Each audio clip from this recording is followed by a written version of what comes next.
जिते क़ौमी शहरनि ते रोड हादसा रोज़ महमूल बणियल आहिनि। हर आए ॾींहुं ख़ौफ़नाक हादसनि जूं ख़बरूं पिणु रिपोर्ट थींदियूं रहनि थियूं। रोड हादसे जे नतीजनि में केतिरियूं क़ीमती इंसानी जानियूं ज़ाया थींदियूं रहनि थियूं।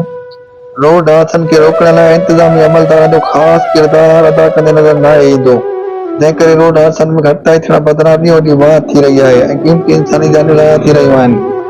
कंडियारो भरिसां क़ौमी शहर ते ट्रालर जी टकर में साइकिल ते सवार नौजवान मौके ते पहुती वियो। नौजवान जो लाश तालका अस्पताल कंडियारो आंदो वियो, जेको केतिरा ई कलाक लाश अस्पताल में पियल रहियो पर लाश जी सुञाणप न थी सघी। अस्पताल इंतिज़ामिया ऐं इलाइक़े वासियुनि ऐं शहरियुनि पारां लाश जूं सोशल मीडिया ते पोस्टूं पिणु हलाई वियूं, पर लाश जी सुञाणप न थी सघी। नेशनल हाईवे अथॉरिटी ऐं मोटर पुलिस समेत ज़िम्मेवार अमलदार खे घुर्जे त क़ौमी शहर ते थींदड़ हादसनि में गैर ज़िम्मेवारी जो मुज़ाहिरो कंदड़ इंतिज़ामी अमलदारनि ख़िलाफ़ महकमानी कार्रवाई अमल में आंदी वञे, जीअं रोड हादसनि में घटिताई अची सघे ऐं क़ीमती इंसानी जानियूं बची सघनि। इल्ताफ़ सुलंगी, कोशिश डिजिटल, कंडियारो।